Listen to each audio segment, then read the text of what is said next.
Selamat pagi, siang, sore, malam bagi bapak, ibu, kakak, abang, atau siapapun yang mungkin nonton video ini. Perkenalkan terlebih dahulu, nama saya adalah William Napitupulu dari Prodi S1 Informatika dengan NIM 11S22010. Dan ini adalah bukti pengerjaan, penjelasan, atau laporan praktikum untuk video source code DAS Pro week 14 modul 14. Sebelum masuk ke codingan saja, mari kita diskusi sedikit-sedikit apa yang akan dibahas pada week ini. Pada week ini kita akan bahas tentang tipe bentukan. Apa itu tipe bentukan? Kita akan kenal biasa di sini ada 4 tipe data dasar yang bisa kita pakai. Sebenarnya 5 jika void terhitung. Tapi sementara ada 4 yang kita pentingkan, yaitu integer, float, char, dan double. Namun itu kan cukup dasar kan, hanya satu untuk kata dan bahkan 3 itu hanya untuk numerik. Kita mungkin mau melakukan hal lebih rinci dengan tipe data kita, yang itu namanya adalah tipe bentukan. Nah, tipe bentukan itu nggak ada pas langsung dari C, jadi itu bisa kita definisikan sendiri tipe bentukannya akan seperti apa. Dan tipe bentukan itu bisa saja dianggap sebagai kompilasi dari beberapa jenis tipe data. Nah, kalau kita lihat di contoh sini, mungkin langsung saja ke VS Code-nya. Nah, ini sebuah contoh tipe bentukan. Oke. Pertama kita gunakan dulu kata fungsi, kata sebuahan struct. Dan struct itu cara kita mendeklarasikan sebuah tipe bentukan. Jadi kita sudah membuat sebuah tipe bentukan berupa mahasiswa. Nah, dan tipe bentukan mahasiswa ini bisa kita definisikan bahwa ini merupakan beberapa jenis tipe data. Jadi tipe data, jadi kan saya katakan tipe data itu tipe bentukan itu berupa kompilasi dari tipe data. Dan itu seperti ini, kita membuat tipe bentukan mahasiswa dan apa saja yang penting informasi ya banyak, tapi untuk ini ada 3 saja. Dan itu tipe data 3 tipe data tersebut. Yang pertama itu ref character, yang kedua juga ref character, dan yang ketiga sebuah floating point. Jadi sekarang tipe bentukan ini memiliki 3 jenis tipe data di dalamnya. Saat kita mau definisikan atau mau kita gunakan, seperti contoh di sini, kita katakan dulu bahwa kita mau mendeklarasikan sebuah variabel, dan variabel itu berupa variabel mahasiswa. Jadi sekarang variabel MHS mahasiswa 1 ini memiliki 3 cabang tipe data dalamnya, bukan hanya satu saja. Dan caranya itu seperti ini, kita deklarasikannya sebuah struct, nama tipe structnya apa, tipe bentukannya apa, dan variabel yang akan terimanya. Oke. Dan sekarang pada type 1 ini kita hanya mau cari tahu gimana cara pasang input dan bagaimana cara mengeluarkan output pada sebuah tipe bentukan atau struct. Oke. Dan cara menerima input pada atau memberi input pada sebuah struct seperti berikut. Kita scanf nama dari jenis tipe datanya, kita pasang pada stringnya, lalu kita kasih tahu mau ngambil data apa, kita bilang nama variabel mahasiswa 1, lalu kita kasih titik dan kita spesifikkan tipe data mana dari tipe bentukan mahasiswa tadi. Jadi kan ini sekarang ingat, mahasiswa 1 ini bukan sebuah tipe data tapi tipe bentukan. Dan tipe bentukan itu memiliki 3 tipe data pada konteks ini. Jadi akan fokus pada tipe datanya pada yang nama. Oke. Selanjutnya yang ini pada yang name, dan karena sebuah floating point belum termasuk pointer, kita harus bilang alokasi member jadi mana, dan itu dengan buat tanda dan di situ ya. Oke. Sudah aman untuk itu, dan sekarang bentuk perinya sama saja. Kita kasih tahu dulu format specifiernya apa, %s dan %f, lalu kita bilang mau ambil itu dari mana, dari variabel mana, lalu bilang cabang tipe datanya yang mana, yaitu nama, name, dan IPK secara berurutan. Kita harus berurutan juga perinya, tapi untuk konteks ini segitu lah. Oke, coba kita run.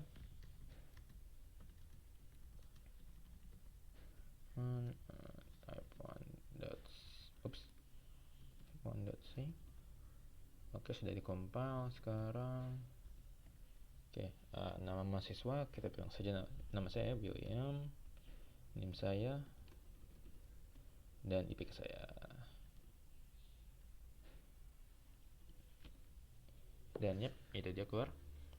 Mungkin mungkin satu lebih baik saja kita buat di situ kita bataskan agar komanya hanya 2.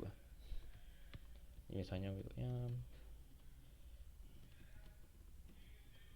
nanti harus saya kompa, tapi sudah aman semoga untuk yang ini. Saya akan langsung bahas tipe type 2 sampai type 3 dalam satu sesi ini. Jadi 3 type 2 ini. Oke, coba aman untuk ini. Sekarang coba kita masuk langsung ke type 2. Right. Type 2 kita sekarang akan menggunakan sebuah struct atau sebuah tipe bentukan sebelumnya tadi, dan akan kita pakai itu dalam sebuah parameter sebuah fungsi. Oke, jadi coba kita langsung masuk ke codingannya. Type 2. Alright, kali ini kita akan perlu fungsi dari string.h. Tapi sebenarnya kayak tidak perlu ya. Perlu. Oke, coba kita tuh. Right. Kita deklarasikan seperti tadi sebuah tipe bentukan struct. Ada sama seperti ada 3 data, tapi kalau ini kita tidak ada float, hanya ada sebuah integer. Oke. Dan setelah itu kita membuat sebuah fungsi sekarang. Dan fungsi tersebut akan menerima sebuah struct seperti ini dalam parameternya. Dan ingat, ini tipe bentukan, tipe data sebenarnya sama ya. Cara penggunaannya tipis-tipis. Cuma karena kita belum definisikan sebuah tipe bentukan, tipe bentukan ini, karena itu bukan sebuah tipe data yang sudah langsung ada, penggunaannya sebenarnya masih cukup sama. Hanya kita bilang saja ada sebuah tipe bentukan mahasiswa karena ada kita definisikan tadi, dan kita kasih nama variable yang bisa kita yang akan gunakannya sebagai parameter dan akan kita pakai ke dalamnya. Dan ini kalau kita lihat di fungsi main, kita definisikan sebuah struct mahasiswa, dan kita lihat di sini bisa kita pasang datanya seperti ini. Nah, itu karena bisa sebenarnya kita anggap sebuah tipe bentukan itu sebuah array. Dan secara penggunaannya bisa kita anggap itu sebagai sebuah array of data types. Dan ingat kalau sebuah string itu kan array of characters. Nah, tapi kita bisa anggap juga sebuah struct atau sebuah tipe bentukan itu array of data types. Dan bisa kita deklarasikannya hanya langsung seperti ini saja ya. Kita bilang bahwa pertama 11s10 ini. Nah, ini akan langsung memberi tipe bentukan string terhadap variabel mahasiswa 1 ini. Dan mahasiswa ini ingat berupa sebuah tipe bentukan dan bekerja secara berurut ya. Karena kita pasang semua dalam satu, kita mau kasih data, mau assign sebuah data pada satu line begini, akan kerjanya secara berurutan. Ya, pada masa 11s2010 ini akan masuk ke name, William Napitku akan masuk ke nama, dan kita lihat bahwa dua-duanya akan termasuk ke umurnya, dan saya akan ganti ke umur saya. Oke. Setelah itu kita masukkan informasi mahasiswa 1 ini, karena sudah terdekorasi, kita masukkan ke dalam fungsi tampil data yang kita berikan sebelumnya. Dan ini hanya mau melakukan sebuah output ya, mau memproses sebuah informasi, jadi hanya perlu pakai void, nggak perlu dia akan mengembalikan data. Dan di sini kita hanya passing mahasiswa 1 ini terhadap parameter struct mahasiswa, dan bisa kita print hasilnya sebagai berikut. Jadi fungsinya akan menerima mahasiswa 1 dan akan menggunakan outputnya sesuai cara yang tadi di type 1. Coba kita run.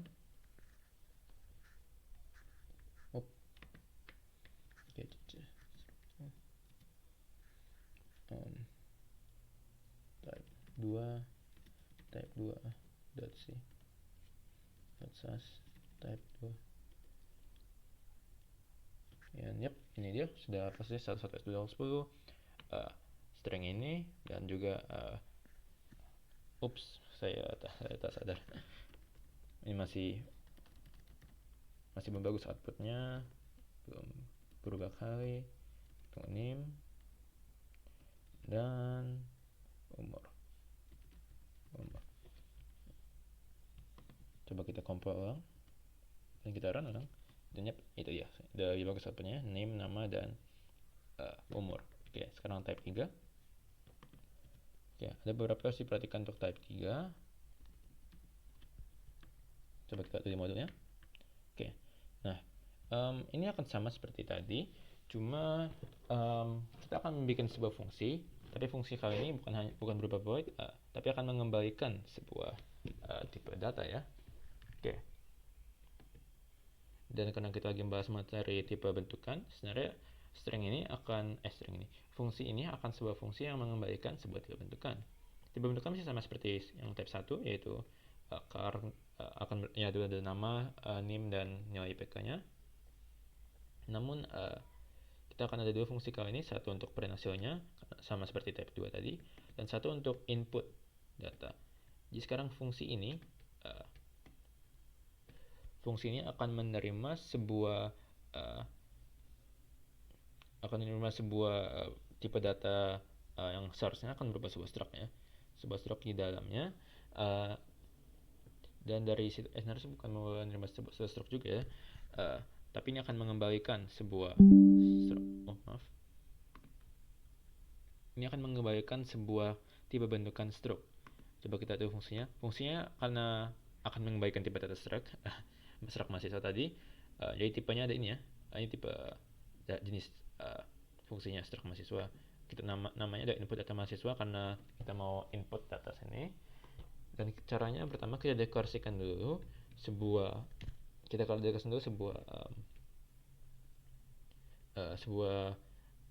mahasiswa. Dan kita lihat di sini di fungsi main ini sebenarnya kita tidak passing sebuah kita tidak passing sebuah data di sini kan ya. Kita hanya deklarasikan bahwa ada sebuah tipe data struct, tipe bentukan mahasiswa nama MHS ini yang akan kita masukkan data ke dalamnya, yaitu dengan cara ini. Oke. Jadi saat kita melakukan hal seperti itu, cukup melakukan hal yang sama seperti tadi, tapi dalam fungsi, dan nanti pada akhirnya akan kita kembalikan apa yang baru saja sebuah variable yang kita telah definisikan dan sudah kita input datanya. Oke. Jadi sekarang MHS yang telah terreturn tadi akan berupa data yang nanti dihasilkan dari sini, dari line 30 ini. Lalu tampil data mahasiswa itu akan print hasil dari mahasiswa tadi yang sudah kita input, dan caranya cukup sama seperti tadi, hanya kita buat 3 print yang khusus pada yang ambil khusus pada dalamnya ya. Oke. Dan kita juga ada informasi tambahan, dan sudah aman. Oke. Coba kita print saja.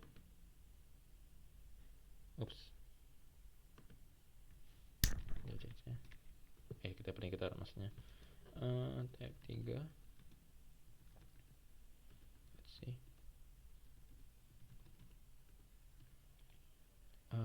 Saya buat nama saya, lalu saya bikin, dan saya buat 3,2. Dan itu dia akurat ya, nama sama seperti tadi input outputnya, cuma caranya saja sedikit berbeda ya. Karena ada fungsi mahasiswa yang bisa kita gunakan semau kita. Oke. Itu untuk sesi type 3. Kita akan masuk ke type 4 sekarang.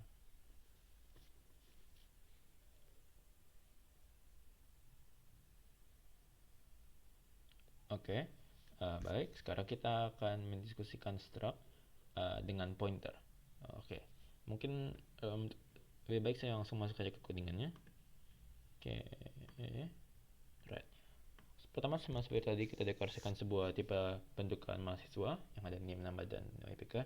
Dan sekarang kita akan bekerja dengan pointer. Oke, saya akan jelaskan dulu dari fungsi main ini.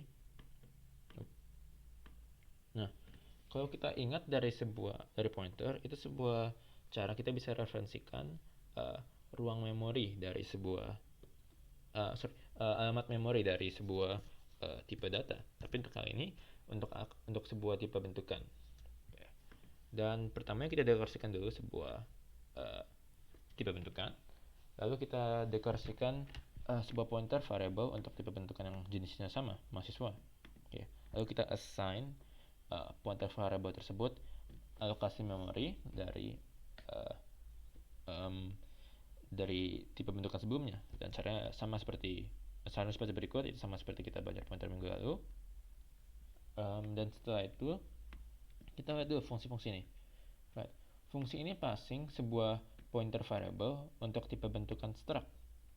Dan misalnya seperti ini, tak terlalu berbeda dengan tadi sebelumnya ketika hanya tanpa tipe bentukan, tanpa pointer variable. Cuma kali ini daripada titik, saat kita akan pakai titik, daripada ketika kita mau akses datanya, mau kita print, mau kita input, kita pakai sebuah tanda panah. Ingat saja kita kenakan ini sebuah pointer kan, jadi bisa kita anggap ini sebagai point, tanda panah ngepoint ke cabang membernya yang mana ya. Jadi yang name, nama, dan yang IPK ingat karena itu berupa belum berupa sebuah pointer, belum berupa sebuah tipe data array, kita pakai tanda dan. Okay. Setelah itu sama aja printnya, dan bisa kita gunakan karena PTR ini akan menampung alokasi memori dari M1 ini, dari M1 atau mahasiswa 1. Dan ingat mahasiswa 1 itu nanti yang akan diberi inputnya jadinya. Jadi PTR ini sekarang akan berisi apa saja alokasi memori yang pada M1 tadi. Jadi kita bisa input dan perintatannya dengan memanggil fungsi yang kita pakai sebelumnya, yang tak terlalu berbeda ya dengan type 3 tadi ya. Coba kita run.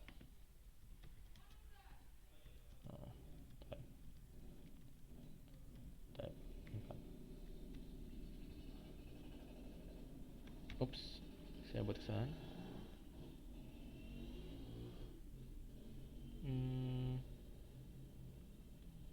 Kenapa ini ya? Input data ya sudah aman sih, tapi tunggu ya.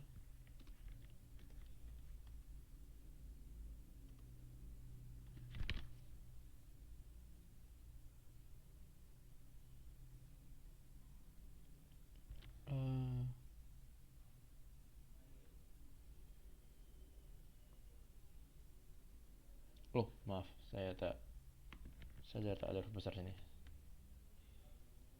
Oke, coba sekarang run.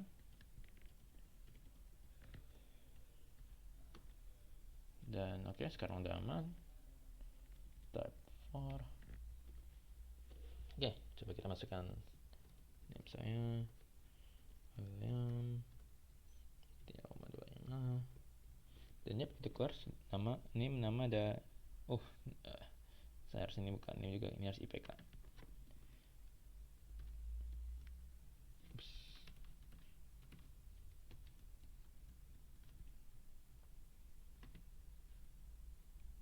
Oke, tapi seharusnya dari situ sudah aman untuk ini.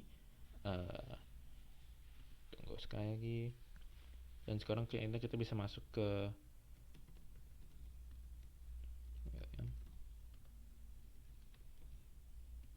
sekarang kita bisa masuk ke tab 5. Habis itu bisa kita diskusikan tantangan praktikum.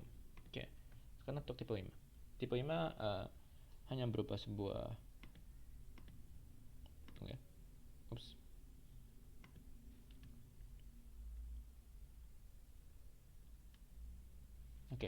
tipe 5 sama saja dengan tipe 4, tapi kita ada, untuk agar lebih cakep lah kita menulis tipe bentukannya, kita bisa gunakan sebuah kata kunci namanya type def. Nah, apa itu type def? Type def adalah keyword dalam bahasa pemrograman C yang memberi nama alias pada sebuah tipe data.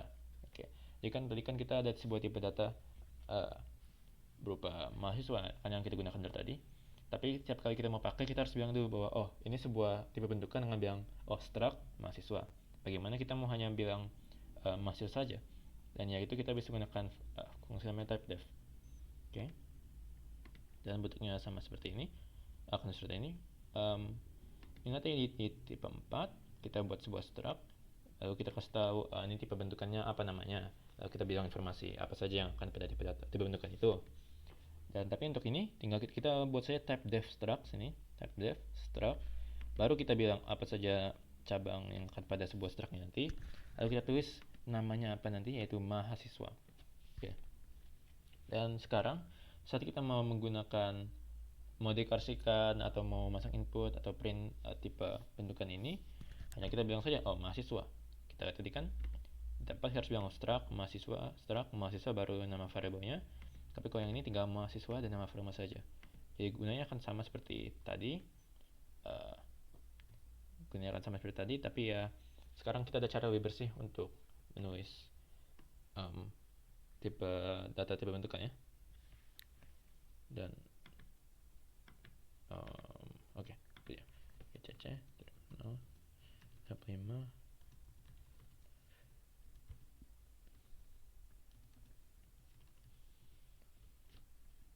Satu S 22 10 25. Jadi dia aman. Oke, jadi ini akan mengakhiri untuk materi-materi praktikum sementara, dan sekarang kita akan masuk ke tantangan-tantangannya. Oke, baik. Sekarang kita akan masuk ke sesi tantangan. Tapi sebelum masuk ke tantangan praktikumnya, ada beberapa tantangan lagi untuk memodifikasi codingan-codingan untuk untuk contoh-contoh struct sebelumnya. Oke. Dan jika diingat tadi saat saya praktikkan kode program sebelumnya kan, ketika saya mau input nama saya hanya bisa menyebut satu kata.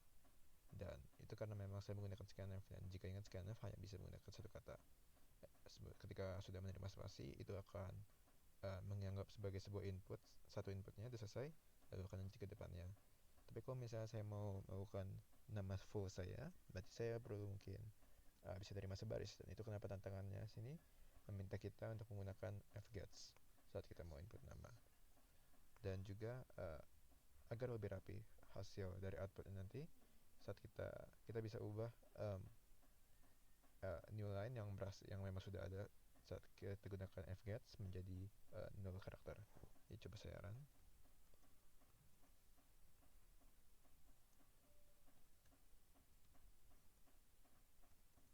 Type 1.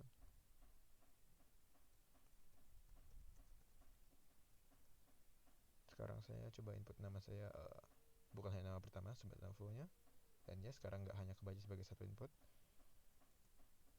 Saya buat lagi dan 3.5, dan ya sekarang akan keluar. Dan misalnya saya masih hanya menggunakan scanf, saya coba praktikkan sekarang. Scanf persen s. Oops.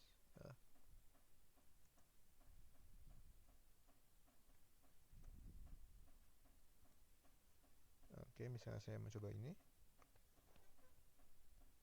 Saat saya mau input nama full saya, nah itu langsung saja dianggap bahwa William itu termasuk ke nama mahasiswa, tapi nama itu ini termasuk ke dalam yang akan masuk kepada NIM yang karena saat baca spasi dianggap sebuah selesai inputnya. Berarti saya cuma bisa hanya masang satu input lagi, dan biar sesuai saya buat lain untuk floatnya, dan ya dianggapnya setiap kali menemu spasi itu sebagai satu input. Jadi ya itu kenapa penting mungkin kita gunakan fgets. Saya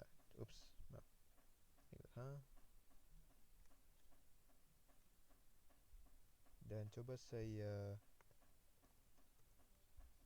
pindah ke tab 2 juga. Tab 3 juga.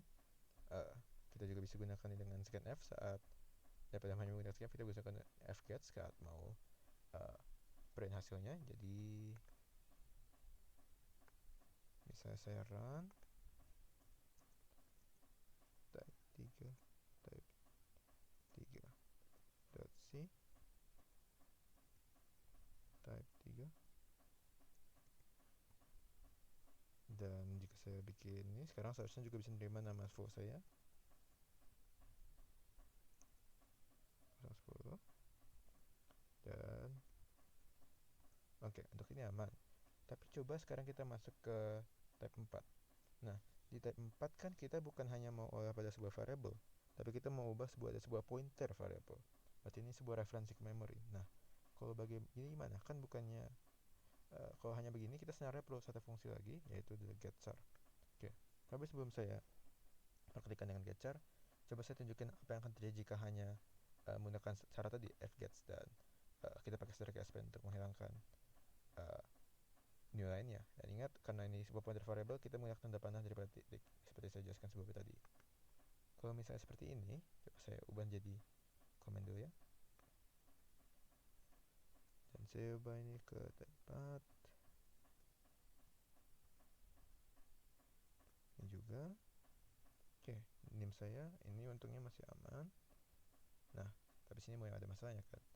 Saat kita mau masukkan nama, sebenarnya stdin ini atau standard input ini tidak akan diterima. Itu sebuah stream yang tidak akan diterima oleh sebuah referensi ke variabel lain. Jadi kalau kita mau menangani ini, kita harus bisa mengatakan kepada dengan kita bahwa stdin ini sudah menerima input dari sebelumnya. Nah, jadi kita harus, sebelum bisa sampai ke garis fgets ini, standard input sudah harus terisi sesuatu. Dan cara menggunakan itu, kita gunakan fungsi getChar. GetChar akan menghentikan program kita di line 14 ini dan akan menerima satu input dari user, dan karena itu char, kan getChar namanya, itu akan menerima input berupa karakter, atau ya akan menerima input berupa karakter, dan input dari karakter itu akan dikembalikan yang dipasang ke stream standard input ini. Jadi selanjutnya kita gunakan standard input, itu akan ngambil data yang kita input dari keyboard kita saat bertemu dengan dengan fungsi getChar ini. Oke, coba saya, ya itu kan berarti nama kosong, tapi coba sekarang saya sekedar baris, saya clear saya. Oke, coba sekarang lagi type 4 type 4 4.c. Oke, type 4, saya masukin saya, dan sekarang seharusnya bisa saya kan tuh menginput nama file saya, dan ini pakai fgets, berarti bisa menerima satu baris seperti ini. Dan saya pasang nih terakhir, lihat inputnya sudah pas ya. Oke, untuk tab 5 tidak dibuat tantangannya untuk mengubah fgets, tapi misalnya perlu tak terlalu berbeda, sama dari tak terlalu berbeda, saya prosesnya dengan yang ini pada tab 4. Oke, kayaknya itu untuk tantangan yang pada tantangan pada materinya. Sekarang kita akan ke tantangan praktikum sebenarnya. Baik, sekarang kita masuk ke tantangan praktikumnya. Soal pertama adalah rectangle. Oke, berarti kita akan membuat sebuah tipe bentukan yang akan disebut sebagai rectangle. Nah, dan tipe bentukan itu akan menyimpan panjang dan lebar. Oke, berarti kita akan membuat sebuah tipe bentukan atau struct untuk rectangle, yaitu sebuah persegi, ada persegi panjang, yang bisa, dan kita harusnya bisa menyimpan panjang dan lebarnya sebagai sebuah data floating. Oke, selanjutnya kita akan buat fungsi dan akan menentukan luas dan keliling segi 4. Oke, berarti akan bikin fungsi yang akan memberi output berupa luas dan keliling dari persegi atau persegi panjang tersebut. Oke, coba kita langsung ke codingannya. Oke, pertama saya gunakan, agar lebih rapi hasil codingannya, saya gunakan juga type def untuk memberi nama alias pada tipe bentukan kita. Jadi type def struct akan ada dua tipe data yang diperlukan, dua-duanya berupa floating point, panjang dan lebar, dan juga nama dari tipe bentukannya nanti adalah persegi panjang. Oke, dan saya akan deklarasikan sebuah sebuah fungsi yang akan menerima sebuah tipe bentukan persegi panjang pada inputnya. Dan ini karena saya mau masukinnya dalam, mau saya bisa melakukan input pada ini, input dari keyboard saya, sebaiknya ini jadi sebuah pointer variable. Oke, jadi misalnya seperti itu. Pertama kita buat dulu referensi pointernya seperti biasa, mendefinisikan sebuah tipe bentukan, kemudian sebuah referensi pointernya, lalu kita assign referensi pointernya alokasi memori dari tipe bentukan kita. Oke, lalu cara kita panggil isinya, berarti kita harus pasang referensinya seperti biasanya menggunakan pointer, dan inilah fungsi untuk memberi output luas dan kelilingnya. Oke, pertama kita harus pasang dulu input pada kedua pada panjang dan lebar persegi kita nanti, dan caranya seperti berikut. Format specifier %f, dan ingat karena ini pointer variable kita pakai tanda panah bukan titik. Dan juga karena ini bukan sebuah array, kita harus buat alokasi memori terlebih dahulu. Karena bukan sebuah alokasi memori, maaf. Lalu kita lakukan kita mau print hasilnya. Ini sebuah floating point luas, itu akan menjadi perkalian dari panjang dan lebar dari yang kita input tadi, dan kelilingnya akan jadi ya rumus keliling, 2 kali panjang perseginya ditambah dengan 2 kali panjang lebarnya. Lalu pada akhirnya kita assign pada 2 float juga ya, 2 saling keliling. Lalu pada akhirnya kita print hasilnya dengan batas 2 angka di belakang komanya, dan akan ngambil dari luasan keliling. Oke, dan coba kita run. Rectangle, let's see, rectangle, oops, let's see, oke, let's just rectangle, dan coba saya pakai saja ya contoh-contoh yang ada di modul. Pertama, jika misalnya tidak ada perseginya, kosong-kosong, dan yap, sesuai dengan di modul. Coba sekarang 2, panjangnya 2, lebar juga 2.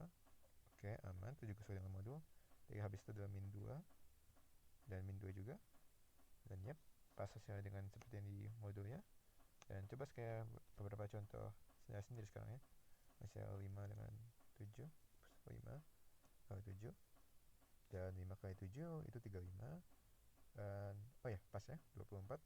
Dan coba sekali pakai angka floating point kali ini, karena memang kita akan dengan floating point ya, seperti 3, coba 3,14 sama 3 panjangnya, terus lebarnya saya buat 6. Coba segini. Oke, saya tak bisa hitung jika itu akurat atau tidak, tapi menurut saya kayaknya sudah pas ya, jika kita buat angkanya. Dan ya, akurat angkanya. Jadi ya sudah selesai untuk soal rectangle. Semoga untuk soal ini kita lanjut ke soal selanjutnya. Baik, kita masuk sekarang untuk soal terakhir pada modul 14 siklus 14. Sebelum kita masuk ke soalnya, coba kita baca tipis-tipis dulu apa yang akan diminta. Oke. Kali ini kita akan membuat sebuah tipe bentukan yang akan namanya adalah date. Nah, date ini akan harus bisa menyimpan hari, bulan, dan tahun dalam bentuk sebuah integer. Oke, berarti kita akan mendeklarasikan sebuah struct date yang akan memiliki 3 tipe data ya, dan semua tipe data berupa integer. Lalu kita akan bikin fungsi yang akan melihat hari selanjutnya dan hari sebelumnya untuk tanggal yang disimpan pada ini. Oke, dan ini adalah contohnya. Berarti kita coba lihat yang pertama, ini akan pada tanggal 21 bulan keempat tahun 2006. Berarti sebelumnya ya tanggal 20, dan kedepannya tanggal 22, dan harus bisa kita output dua-duanya ya.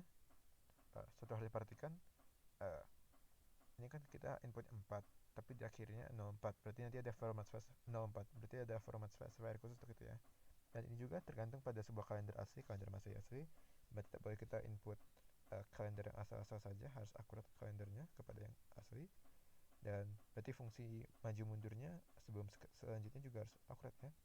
Kayak contoh yang contoh ketiganya tanggal 28 bulan 2 pada tahun 2016. Nah, tahun 2016 itu kan sebuah tahun kabisat. Berarti ada 29 hari ya. Jadi saat kita majuin dari 28, harinya nambah 1 dan sebuah umur kurang 1. Nah, tapi kalau misalnya di contoh keempat nih, itu bukan tahun kabisat. Berarti bulan 2 cuma 28 hari. Saat saat hari selanjutnya berarti langsung pergi ke bulan Maret ya. Oke. Berarti kita harus perhitungkan situasi itu juga dalam program kita. Juga ada situasi di mana itu mungkin akhir dari tahun, seperti di contoh ini tanggal 31, contoh yang tanggal 31 bulan 12 tahun 2015. Dan misalnya begitu, harus kita hari selanjutnya akan jadi 1 bulan 1 hari 1 tahun 2016. Dan mundurnya juga nih paling di awal tahun, hari pertama tahun, dimana pada hari pertama bulan pertama tahun 2016. Di saat mundur itu mundur juga tahunnya yang mundurnya. Dan oke, berarti kita akan coba kita lihat codingannya sekarang. Oke, ini cara kita mendeklarasikan struct kita. Lalu kita bikin beberapa fungsi. Nah, fungsi-fungsi di sini pertama coba saya katakan ada dua ini. Pertama ada date untuk yesterday dan next day. Nah, ini yang akan melakukan pengolahan pada tipe data yang diterima nanti, dan yang akan memajukannya dan akan memundurkannya satu dan memajukannya satu hari. Oke, dan ini nanti harus memperhitungkan tanggalnya. Berarti ini akan bisa membaca tanggalnya, memperhitungkan situasi maju mundurnya akan seperti bagaimana, apa ini pada akhir tahun mungkin, apa ini pada akhir sebuah bulan, berarti harus maju bulannya tapi tahunnya harus jadi hari pertama dari bulan tersebut gitu. Jadi harus kita perhitungkan semua di dalam fungsi ini. Lalu sekarang untuk input angkanya, oke, ini cukup straightforward ya, tak terlalu kenapa-napa. Lalu juga sebuah fungsi untuk kita print hasilnya di sini. Oke, ini dua fungsinya kita diskusikan tadi. Coba sekarang fungsi ini, day of month sama leap year. Oke, nah fungsi leap year itu kan tadi kita harus memperhitungkan juga untuk tahun kabisat kan. Berarti ini semua hanya sebuah fungsi yang akan memperhitungkan jika tahun yang di input nanti itu tahun kabisat atau bukan. Dan ini penting soalnya fungsi yang di atas kita di sebelah sini adalah fungsi yang akan mengembalikan berapa hari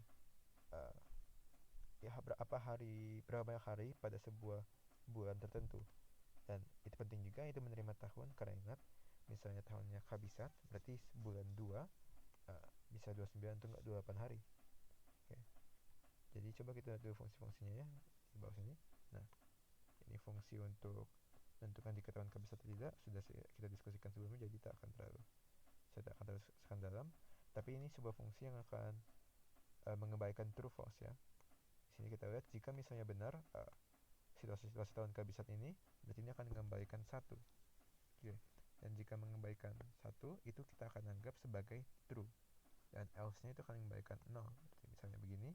Jadi nggak perlu kita tulis pakai else ya, karena soalnya kan misalnya sudah kena ke sini ke return 1 ini, memang sudah akan berhenti fungsi ini bekerjanya.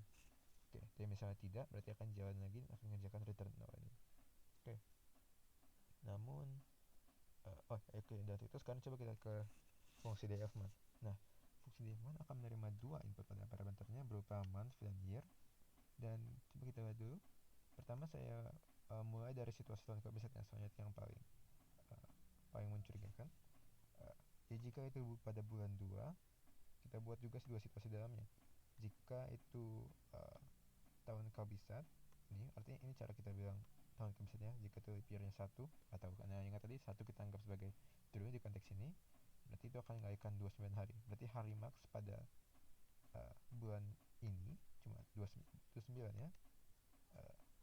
Selain itu kita akan kembalikan 28. Oke. Dan juga misalnya itu bukan bulan 2, kita ada sebuah else if untuk jika itu bulan dengan 30 hari.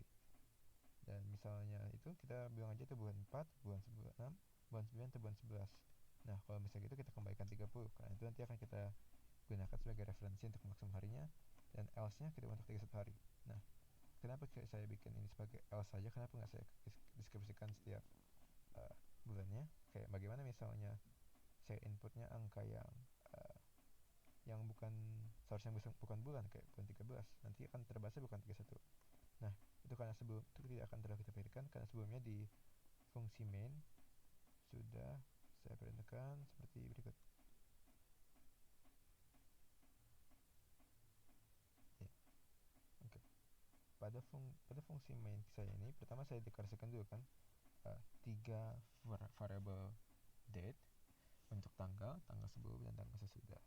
Nah, dan juga saya bikin sebuah referensi untuk referensi pointer untuk tanggal, karena itu yang penting. Yang lain belum terlalu, yang lain cuma akan pengolahan dari tanggal ya.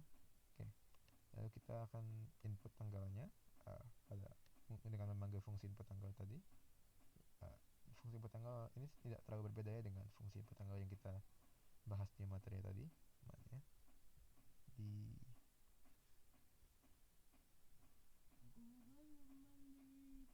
ini dia. Tak terlalu berbeda, cuma saya tulis semua dalam satu baris biar tak terlalu panjang. Oke. Dan setelah itu kita assign nilai dari tanggal sebelum itu adalah ini yesterday dari hari atau hari sebelumnya dari referensi ke tipe data tipe bentukan yang kita input tadi, uh, dan sama sesudahnya juga sama tapi menggunakan fungsi next day karena kita memajukan harinya. Nah, sekarang kita lihat untuk printnya di dalam fungsi main gimana ya. Nanti saya akan jelaskan gimana fungsi dari next day-nya. Tapi coba untuk membentukkan yang saya katakan tadi, kita lihat dulu. Saya buat sebuah if statement jika semuanya terpenuhi, dan coba kita bahas tipis-tipis. Pertama, yang baris sampai dari sini sampai sini itu untuk situasi di mana kita membahas bulan dengan 31 hari. Dan jika kita lihat sini, saya tulis semua kondisi yang diperlukan untuk sebuah bulan dengan 31 hari, bahwa harinya itu antara 0 lebih dari 0 dan kurang dari atau sama dengan 31, dan bulan-bulan yang mengandungi 31 hari yang saya hubungi dengan atau dengan or pastinya. Lalu pada akhirnya saya buat ns lagi biar tahunnya harus lebih dari 0. Dan ini situasi untuk bulan 30 hari ya. Dan ingat, saya hubungkan setiap kali ada bulan 30 atau bulan 31 ini semua dengan sebuah or ya. Jadi ada sebuah or di sini. Dan itu menghubungkan yang setiap kali ada kurung biru ini dengan kurung biru selanjutnya. Dan kurung biru ini itu setiap kali batas hari untuk bulan-bulan tertentu. Dan ada 4 bulan dengan batas hari bervariasi ya. 3130 sudah kita lihat. Sekarang 2928 coba. Nah, ini dihubungi dengan OR juga. Berarti sekarang 2928.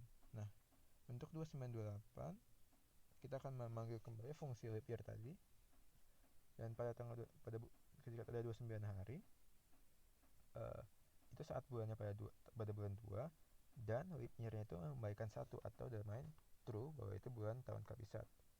Dan ini tuh kurang lebih sama juga nih, tapi sekali ini tidak true pada tahun kabisat. Jadi 28 ya atasnya. Dan sepertinya oke, itu aman untuk yang if ini ya.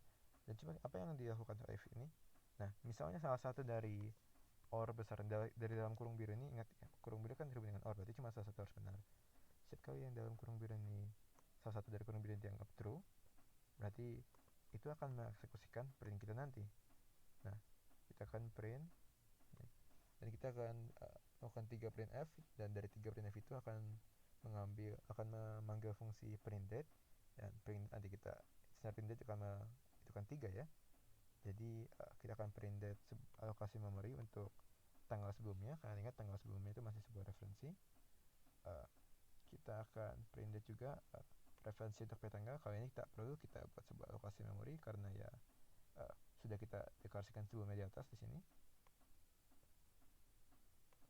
Lalu tanggal sesudah juga harus berupa alokasi memori karena belum kita assign email ya, yaitu guna printednya. Dan misalnya tidak ada benar dari sini, tidak ada yang dianggap true, contoh bulanan ini, berarti nggak mungkin bulannya lewat batasnya, atau harinya lewat batasnya, atau tahunnya lewat batasnya, berarti akan bilang saja itu invalid date ya. Nanti kita akan lihat saat saya run codingannya. Dan tapi sebelum itu coba kita lihat ke fungsi yesterday dan next day nya. Nah, pada fungsi yesterday kita perhitungkan dulu situasi di mana paling awal ya, di mana itu pada tanggal 1 bulan 1 pada sebuah tahun. Oke.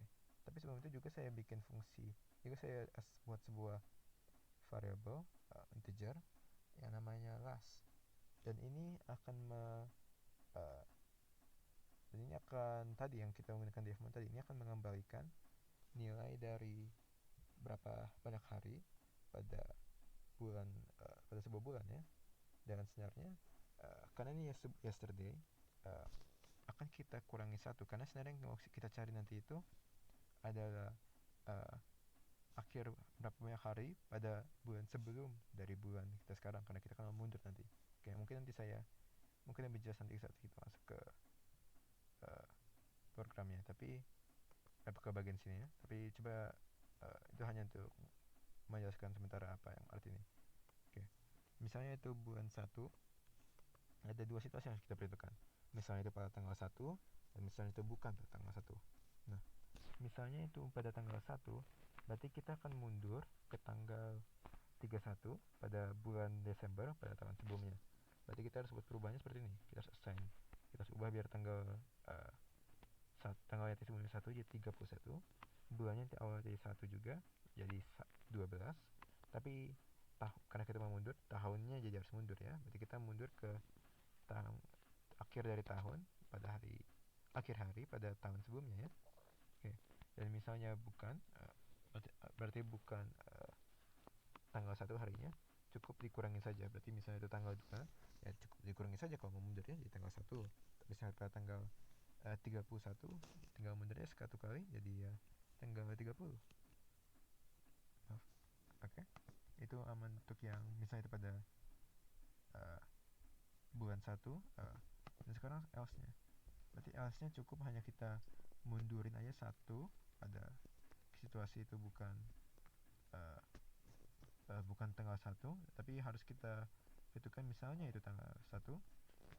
Kita harus mundurkan itu menjadi hari terakhir bulan sebelumnya. Dan itu saat kita memanggilkan fungsi les ini. Jadi les ini akan menerima sebuah integer, dan ingat fungsi def1 tadi. Jadi misalnya kita pada bulan 4 nih, dan bulan 4 kan ada 30 ada 30 hari kan. Berarti Maret ada 31 hari. Jadi fungsi def1 ini itu akan mengurangi 4. Pertama akan menerima inputnya itu 4 dikurang 1 ya. Berarti akan 3 yang diterima. Dan kalau 3 itu akan return 31. Berarti semua ini sekarang akan terasa nilai 31.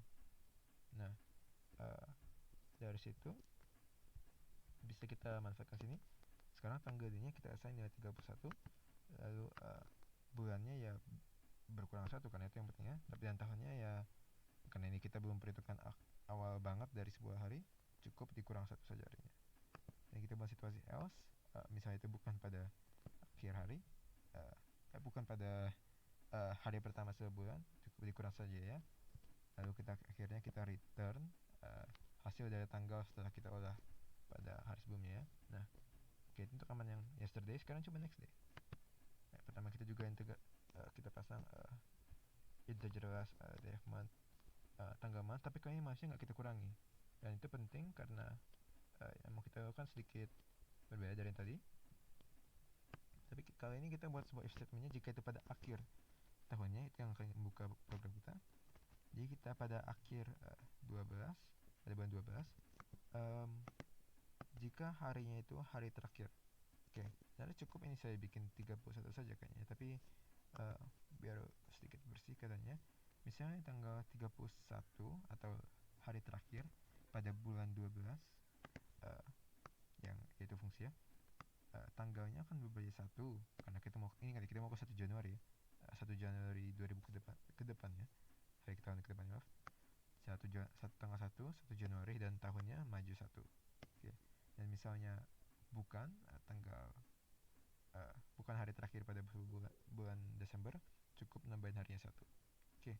Sekarang else-nya tanggal date-nya itu hari terakhir pada sebuah bulan yang bukan bulan Desember, cukup tanggal harinya masuk jadi 1 dan bulannya naik. Oke. Dan misalnya else-nya juga cukup harinya kita bilang naik saja ya. Oke, dan kayaknya sih sudah aman untuk situ. Satu hal lagi. Ingat tadi kan kita lihat contoh print date-nya tadi, jika kita input 4, nanti pada akhir outputnya harus jadi 04 kan. Nah, untuk melakukan hal tersebut kita cukup melakukan sesuatu seperti ini. Kita pasang %02D, dan ini harus juga ada 2 ya. Oke. Dan yang dilakukan oleh ini itu mengatakan bahwa mau ada 2 karakter atau 2 karakter dalam sebuah integer. Mungkin 2 angka nominal lah. Jadi biar 4 jadi 04 kan. Jadi misalnya %d itu tidak ada d-nya, bukan tidak ada sebuah nilai integer, ini akan ngeprint 00. Jadi misalnya ada integer nilainya, berarti ini akan print 0 sekali, dan integer tersebut, misalnya integer tersebut di bawah 1, berarti minimal harus ada 2 karakter yang akan di print saat kita gunakan personal 2 ini, dan bisa kita olah, bisa kita ubah angka 2 jadi 3, jadi 4, jadi 5. Oke, dan kita ambil inputnya dari sini ya, dari tanggal D, tanggal M, tanggal Y. Dan jika kita ingin kembali lagi pada fungsi integer main tadi,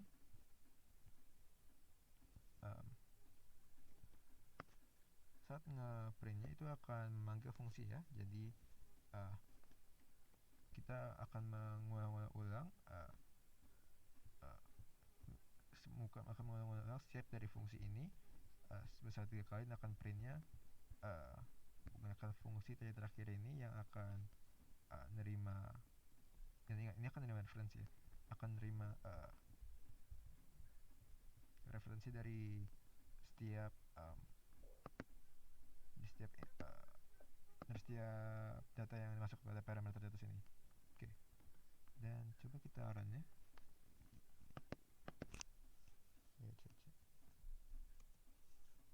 No date dot sync dot slash date. Oke, biasanya saya masukkan tanggal, coba lihat dulu ya pada saya pada contoh ini. Oke, coba contoh date asal dulu. Dan yep, itu akurat ya. Dan karena ini akan banyak kita coba-cobanya, coba saya naikin ini dulu. Oke, coba lagi, misalnya sekarang awal pada sebuah tahun ya, 1 tanggal 2000. Yap, itu kalau saat mundur itu jadi peringkat tahun lalu, dan saat maju ya aman ya. Dan sekarang coba saya main pada tahun kabisat. Ini contoh tahun kabisatnya 29 2016. Ini kan sebuah tahun kabisat, dan yap, akurat. Tapi misalnya itu bukan tahun kabisat seperti ini, ini akan dibuat invalid date karena tidak termasuk salah situasi untuk tanggal yang bisa kan. Tapi mau kita coba run lagi, berarti sebelum lagi, cuma sekarang tanggal 28. Nah, sekarang di mundur ke tanggal 27, tapi tanggal tahunnya adalah tanggal 1. Oke, pada bulan 3. Sekarang coba beberapa contoh lagi seperti pada akhir tahun, 31/12. Dan ya, akurat. Coba beberapa contoh asal seperti 5 pada bulan 6 pada tahun yang akhir pada bulan 1 coba. Oke, dan ya itu akurat ya. 04, 06, dan ya. Coba sekarang satu angka saja asal, bisa saya tulis asal gitu ya. Coba tanggalnya salah, dan ya itu akan memberikan invalid date. Oke, kayaknya sudah aman sih untuk yang soal date-nya. Semoga jelas, dan kayaknya itu akan mengakhiri video saya untuk bikin ini. Kurang lebihnya mohon dimaklumkan, dan ya terima kasih.